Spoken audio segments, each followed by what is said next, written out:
I'm looking forward to learning a lot from. So we have here Doug, who is a sportscaster. He is also an exercise enthusiast. Next to him, we have Teresa, who is an artist, and she's also done painting with Teresa for many, many years, going All on of them. 2 decades, I think, Yes. now. We got Chris, who's a graphic designer and also a face painter. And then we have Sarah, who is a sales analyst, et cetera, et cetera, et cetera, et cetera. We're going to get into that in a little bit, but I think we have a very interesting day set up. How do you guys want to start? We'll go Ladies and start. first. Ladies first. You want me to I'm go still first? gentleman. Okay. Still have that Okay, quality. Thank you, Doug. Thank you for that. Okay, I'll go ahead and start. Like I said, I'm Teresa Lucas. I've been doing the Painting with Teresa since day one of AMCSI. I do art at home all the time. I mainly work in watercolor, but recently I've done an 8-foot by 4-foot painting for the city of Anderson, where I live, and it's hanging in an artist alley now. So I've done stuff like that. I'm the president of the Art Association there. I do a student show. I just finished my 25th year doing that, a countywide student art show that I put together every year, and I've done that for 25 years. So I keep pretty busy. Sarah? Oh, we're still going with ladies first. Okay. Well, I'm Sarah Gaber, and I am originally enough from Florida, but I just moved out to Arizona about 4 or 5 months ago. I work full-time as a sales analyst. I do paint as well with my mouth. I prefer acrylics on canvas, but I've also gotten into pencil drawings, which is kind of fun. I am a career pageant title holder. I don't know if that's what we're going to call it. So I compete in pageants.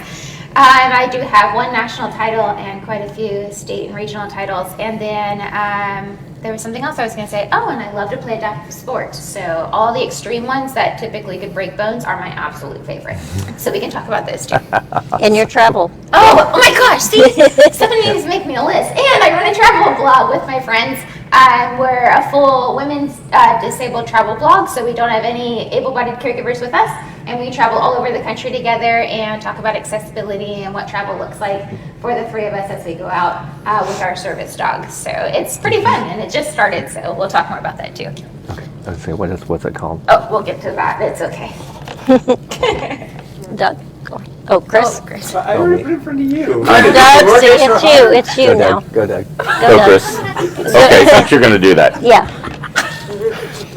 So my name's Doug Morrow, and I live in New Orleans, or right suburb of, and been there almost all my life except for a short time of graduate school. I've been involved in sports since I was whenever. Started announcing sports as a PA announcer when I was 10 going on 11. My brothers played, 2 older brothers were heavily involved in sports, still are. And it's just been part of my life. Recently, back at the end of May, it was publicly announced that I'm going into the Saints Hall of Fame with the Fleur-de-Lis Award. The Fleur-de-Lis Award of people who are not coaches or players. And I'm going in with some guy that people might have heard of, Drew Brees. So he and I are going into the Saints Hall of Fame together. I find that quite an honor. I've been a press box announcer for the Saints for 26 years now. When they called a friend of mine who was the sports information director at Tulane at the time, they asked him, "Who's your press box announcer?" It was me. And Greg had said to them that, "Oh, he doesn't need to audition or anything. He's got the job if he wants it. I know his kind of work."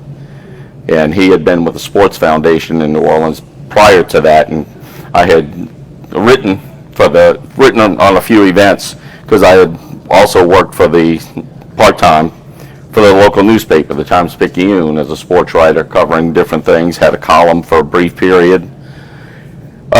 Exercise-wise, I was lazy today. I didn't get out of bed to go downstairs into the fitness center, but every day that I've been here, I go in the fitness center to do hand weights.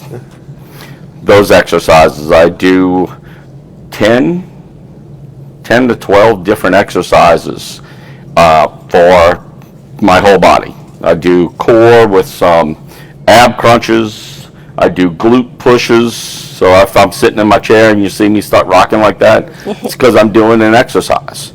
And that's something that can be done. I have a recumbent trike that I bought after my left hip revision, after the replacement went bad. And I'll ride, I've had modifications done to it. I'll ride about 12 miles on that. It's the highest speed it goes to. Gear is 7. I've kayaked, I've played golf. But I will exercise minimum 5 times a week with Suzanne Summer Thigh Masters. I use those because it's adductors and abductor exercises that can be done. So by all means, I encourage people to exercise. We need to move. We need to stretch our bodies out as much as we can. I've talked with people whose hands, for me, my hands are not as affected or as others. And those who may not be able to grab, wrist weights. And you can just go up and down, and it strengthens your shoulders. I talked yesterday in one of the groups about forearm exercises because it will help expose your veins. And we all know it's getting stuck for blood is not our fun thing. And if you can do things like that, by all means, do as much as you can. Thank you. My name is Chris Hartwick, and I am a mouth painter, also a graphic designer, and I am a big Lego enthusiast. And I probably have 400 plus Legos sets in my house. I also enjoy cooking. I'm a mouth cook as well, and it's been neat just to, I also live on my own, and it's been neat to over life just trying to figure out how to do things on my own. Once upon a time, I never thought I would live by myself. And 16 years old, I bought a house. And lo and behold, I fixed part of it up to help me in the kitchen especially, and a few other things. The nice thing was it had a walk-in shower for me, which I really wanted. So it's been really good to have that. A graphic designer, I work for a small university in South Carolina. And then 16 years ago, I also got involved with an art community, and I'm part of a co-op art gallery in Greenville as well. And a lot of tips and tricks, you can ask us, and that's about it. How do you? Anyone with questions? Yeah. How would you guys like to run this session? Do you want to start with having Chris build a Lego, or? We can do that. You want to build? I can do some. I know it's time consuming, so I might just show a few things. Yeah, just do a little bit. So I did buy a small little box. This is a little go-kart thing here, and I love Lego. I've been playing with Lego since I was a kid, and then about 10 years ago, I became more of a fanatic, and now I have my whole house looks like a Lego storage unit. This is one of my favorite tools. I would not recommend this for kids. It is an X-Acto blade, but also X-Acto blade is great to open up the bag. And I feel like the X-Acto blade is great for me to move some of the pieces around. That's true. Not only for Lego, but I also have an X-Acto blade in my kitchen, and that's how I cut open my bags of frozen foods and chips and things like that.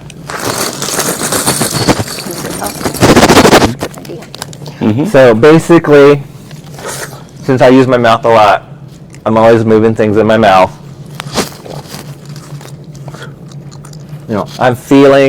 I'm using my teeth, my tongue and things. Sometimes also, depending on the pieces, I might also use my chin. To push it down. So I will push it. Oh, sorry. I got you. Sorry. Yes. So my bad. So use it with my chin and press. I actually shaved last night, because my beard hair will get caught in. So sometimes I'm done and I'm lifting up and I have it hanging off my beard. So I do have to shave when I play with my Lego. And then two, as a child, and think as an adult who uses his mouth a lot, I'm constantly feeling and doing things with my mouth and tongue. And so far, thus far, I have not swallowed any Lego, but there is that precaution. I do have to be careful, especially when I'm living out alone and I'm doing this. But I really love Lego. And I think, even as kids, it's very developmental, it's creative, you're always doing things, just pushing it together. Again, feeling with my tongue, making sure it's on the right side that I'm clicking it together. And just like a quick little thing, let's see. So I noticed you're doing this without the instructions. Do you have them memorized? No, I'm just kind of, the figure is actually easy. So he's only like 3 or 4 things, and then, and he's technically done. The others, I just thought, what, I'll just do a quick, this is how I do some of it, and then move, because I know for time's sake. But if you want to talk to me afterwards more, I can definitely talk to you more about, working with Lego and stuff. And so as my X-Acto blade, like if I'm searching, I feel like for me the X-Acto blade, because it has an actual point on it, I can pull things around closer to me compared to trying to reach outside. Certain times though, I will use a pen like this with a cap on it and press against certain Lego pieces as well, because it's flat and I can get deeper, because certain stuff, the way it's built, it is difficult to reach. And then because I use my mouth, sometimes during the instructions, I will build a wall and realize 2 bags down, I have to put something inside the wall on the floor. So I'm sometimes partially unbuilding to do certain things. Every now and then I will look ahead and say, okay, whatever stuff goes down here, maybe I can just do it now, and then do it to help save that. But the Legos are really fun, and I have some good friends that will get together with me too, and we'll say, hey, let's build one together. So I'll build section 1, he'll build section 2, maybe the kids will build section 3, and we'll just build it quicker. But a lot of times I love to do it by myself too. So what I'd like to do now, put you guys on the spot, and ask each of you to share one of your best adaptations. So we'll start over here with Doug, while Chris continues to build. So what's your most innovative adaptation that you've come up with? That's a hard question, because I'll go back to my infancy, early years, because I think what my mom did for me.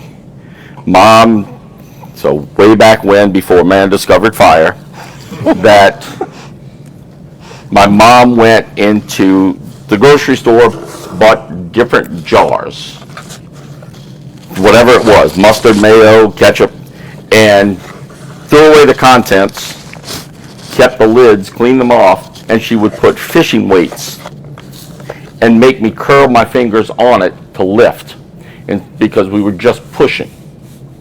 I was just trying to push things around, and instead she was trying to get my fingers to curl. Like many of you, you see your wrist flex down.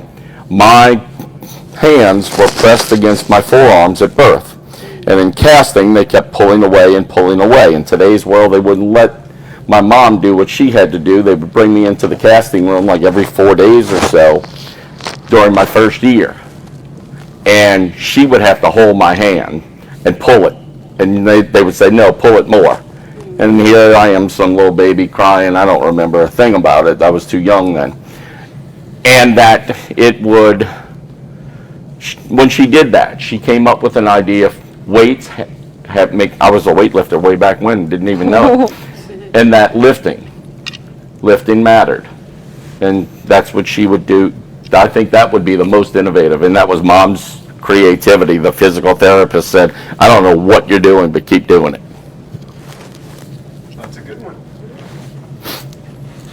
put you on the spot. Okay. I don't think for a long time, I really didn't use any kind of adaptive thing. I don't think, now, when I was little, I would scoot on my bottom, so my mom would sew pot holders in my pants. So that, I do remember that when I was little. But now I live on my own.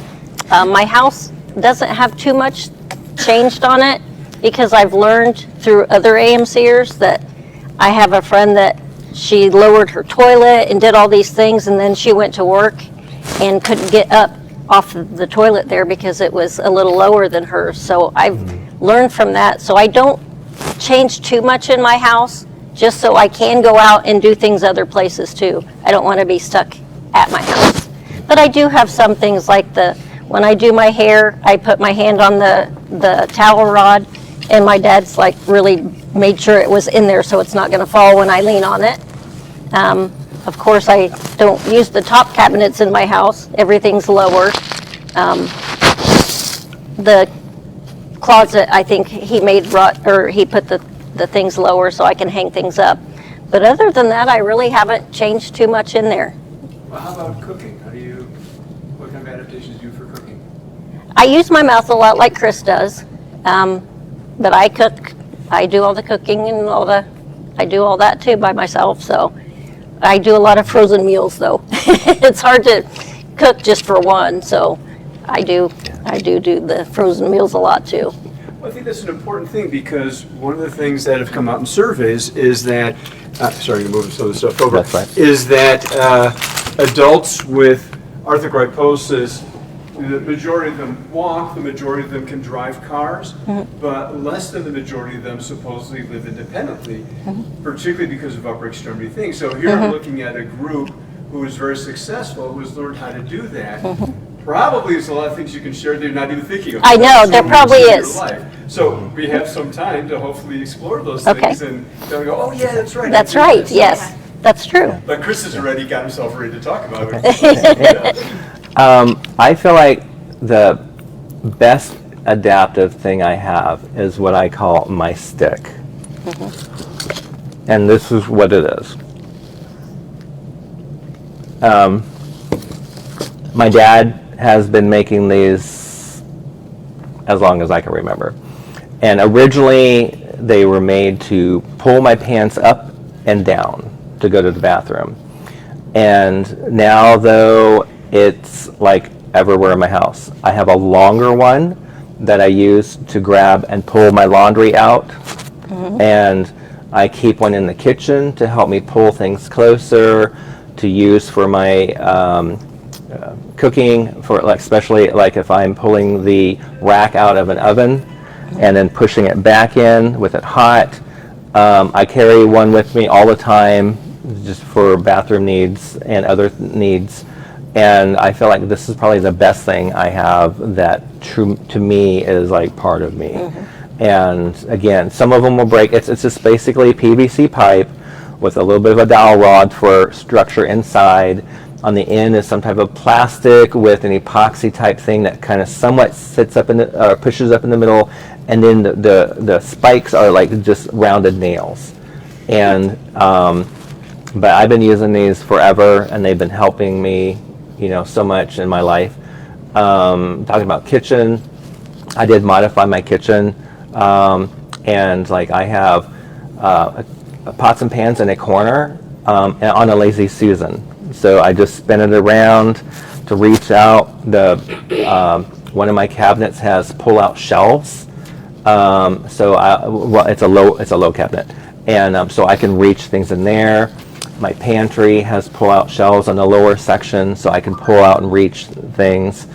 I just have to be careful using my mouth. I do really cook. I was crazy one year and literally went to a Hell's Kitchen interview and interviewed for Hell's Kitchen. I walked away thinking, what am I thinking? This is crazy. But I did. It was fun. My friends tell me that I'm a gourmet cook, but I like to cook what I like to cook. And living by myself, I think, you know, having the adapted kitchen. Fortunately, I bought a house that had a walk-in shower, so that has also been great for me. a little, maybe my outdoor has a lever handle on it. My other doors, mostly of them have the circles, but they're older and they're easy for me just to put my fingers around and do this, and it opens them up. Other doors are more complicated, but my house is fine. But literally, if I am on a round door, I am doing this. As why, and it's a little creepy and gross because I'm like all these hands and germs and things and like so sometimes There you go. I'm grabbing my shirt and covering it so I can open it, or depending if there are enough people, I might even literally ask somebody, can you help me open the door? So those are just some things, at least in my life. Well, okay. The first thing that comes to mind, and you might have recognized it when COVID started, they made this thing that looks like a key that was used as a door pull because you weren't supposed to touch the doors because you could get COVID from touching doors. Well, I use it as a refrigerator opener because it has a hook on it, and we have a refrigerator that doesn't have any handles. So you have to stick your hand like under the bottom of the fridge and like yank the door open, and I can't do that. So I stick it in my teeth, and then I play ballerina, and I stand on one foot and I'm like under the fridge yanking it open. So that little key thing comes in handy a lot. It's like a $3 key. You can get it at CVS. They still sell them. But they're lightweight and they're plastic, so it doesn't hurt my teeth. I just took the key ring off of it. And then we have like command hooks around the house so that we can hang it wherever I need to, so I can put it down and access things. That's one thing I just thought of. I have a stick. I love my stick. I do buy mine online just because I'm very picky about what I put in my mouth. I hate mouth guards, absolutely hate them, because I would rather sit here and hold my stick and talk to you and you have no idea I have it in my mouth because I've done it for so long. I can still have a conversation and you can absolutely understand what I'm saying. If I have the mouth guard in, then I'm like, no, it's just not cool and it's not cute. So anyway, these are really great for my cell phone. However, I use them for everything. I can scoop up a coffee cup by the handle. I'm a really big coffeeholic, so if I talk about coffee a lot, that's why. And I haven't had any today, so I think it's on my mind. We have also learned, now that I moved out to Arizona, so really quick backstory, but it's kind of important. I had 24-hour care for the longest time. I left my family and decided to go to college by myself in Jacksonville, Florida, and got 24-hour caregiving services when I left. Long story short, that was 10 years of abuse, neglect, physical, mental, emotional. It was a disaster. I made it, graduated college, thank God, got a job, thank God, bought a house on my own, drive my car on my own, did a lot of things on my own. But the trials and tribulations of having to go through having caregivers all the time was something I don't want anybody to ever have to live through. But in February, I moved out to Arizona with Kimberly, and we said, that's it, we're going to do it on our own. And I was like, okay, I don't know how to live on my own. I've never lived fully on my own, right? Somebody has to take me to the bathroom, somebody has to put my clothes on, all these things. And so now that I'm more on my own, and Kimberly also has a disability, she's also in a wheelchair, we're learning how to kind of work together on what we can each do. I'm starting to realize there's more things I can do that I never realized I could do because there was an able-bodied person always doing it for me, right? So we talk about cooking. Silicone instruments for cooking are my favorite, or wood. I don't like the metal ones and I don't like the plastic ones because they're really hard on my teeth because I use my mouth for cooking too. Pots and pans, I like the ceramic ones because they're lighter. And they're not as heavy to pick up. And then, of course, now that I have a robotic arm, I don't have as many cool homemade tools because the robotic arm does a lot of the things for me. But I used to have, I called it the makeup tree 5000, something a little girl decides she's going to make up. But it was a block of wood with holes all the way around it, and each hole fit a different makeup tool so that I could put my makeup on by myself. So I had eyeliner, and all I did was move my head, and that's how I put my makeup on. Well, the robot holds all those things now, so I still put it on by myself, but it's kind of funny how we've had the evolution of adaptive tools as I've gotten older. But those are just some of the kind of fun things but yeah, I have a list. We could keep going. Oh yeah, and a pack of sheets. So the travel blog is called the Sisterhood of the Traveling Sheets. When I met Kimberly, we